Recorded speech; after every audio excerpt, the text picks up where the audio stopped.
My name is Linda Wagner. I live in Powell River. For the last 10 years we've been here. I was born and raised in New Westminster, so I'm a BC West Coast girl. But after my marriage to my husband 45 years ago this last month, we moved to the prairies where we were serving in a rural churches for 20 years. We moved back to Powell River in 2003 to be near our children.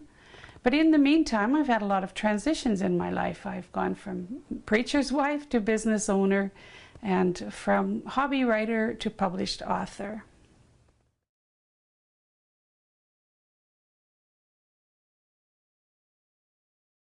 That was a difficult transition, and not one that I had invited into my life. It just kind of happened. In 2000, my husband's health broke, and he was no longer able to work. He's basically been unable to do much since that time. I was recovering from cancer, although the cancer itself had been taken care of by surgery earlier in the early 90s. I'd had extensive 54 chemo and radiation treatments, and I'd had several surgeries and treatments after that. So I wasn't that strong myself, and I knew then I had to become the wage earner. We lived in a parsonage, a mixed blessing, because that meant we had no home of our own. So I decided, I gave myself a week to feel sorry for myself, and it's time to get up and get at it. So I did. I turned a hobby of my writing into a business. A friend who learned of our situation mentored me. He was in upper middle management of a company in San Francisco, and he helped me transition into that company. And for 8 years, I researched and co-wrote background material for industrial stockbrokers. Since that time, I've been published in probably 40 or more publications. I write regularly for four or five business magazines, a monthly column in Country Life in BC. I have a syndicated column in a number of Saskatchewan papers. And I'm currently working on 2 books for 2 different clients.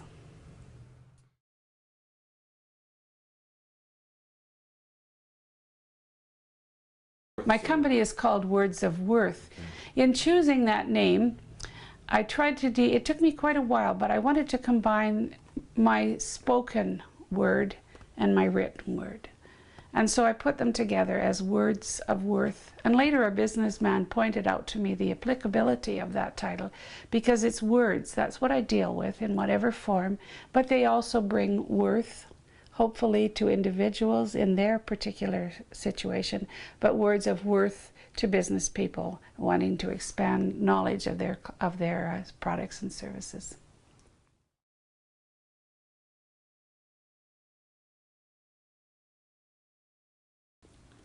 Words of Worth, my company, has a mission statement, as all companies should have, and that's to convey the meaning of a client's products, information, services to their intended audience.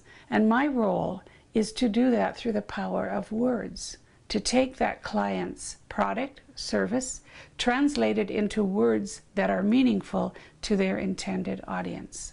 And so that's my goal. Whenever I write about a business, my goal is not to find weaknesses in that business or to find dirt or to do things that might be detrimental, but my goal is to make that company shine, to portray the best part of that company to their audience, honestly and with integrity, but to help that business grow.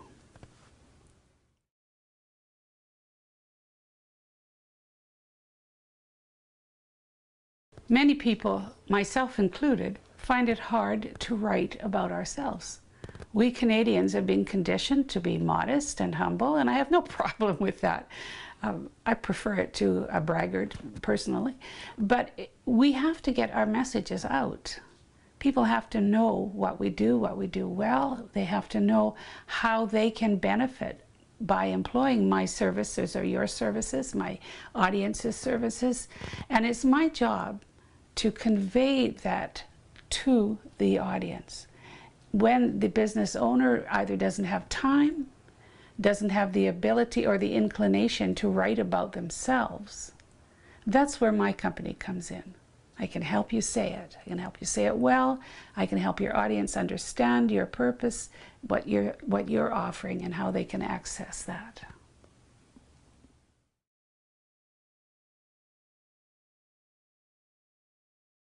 Yeah, I'd like to tell you as well about my leadership qualities that have been developed. They say that the best way to polish or sharpen a knife is to rub it against a hard stone to hone it. And some of the best lessons I've learned in life, I've learned through hardship. But what they've done has taught me leadership. And I'm very grateful for the opportunities that I've had to serve over the years, both in church but in other community nonprofit organizations. I've been involved in St. John Ambulance, branch executive. I've been on United Way board, the United Way Powell River and District. I serve on the board or the committee of the MCC Thrift Shop. I've also attained a leadership, gone up in leadership steps in Toastmasters.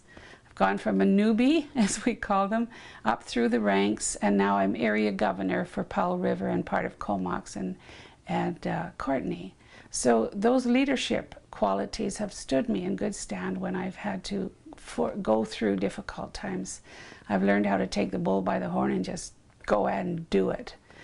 Part of that, a lot of that journey is covered in my book, 3D Success, Changing Careers in Midlife. Now those 3 Ds are applicable whether you're changing careers or just changing direction, but because they envelop or they include 3 very important principles in everyone's life. First of all, discover your passion. When I had to go into business, I knew that writing was something I could do.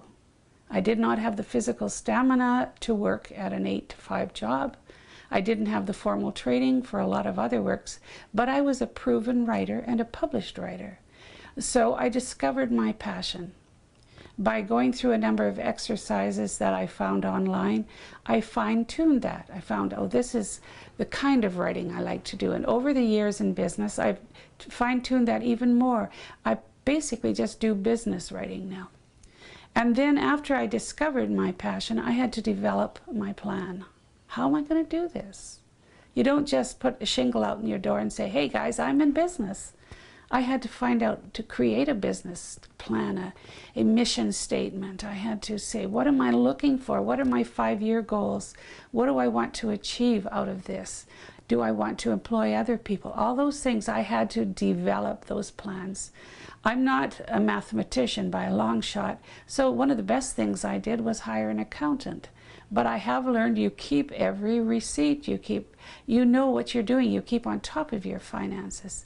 And finally, defend your priorities. There are always going to be things that will deter you, and there are going to be times, especially when you start your business, when your work can become all-consuming, but family, friendships, relationships, those things have to remain priorities for you. You have to defend them.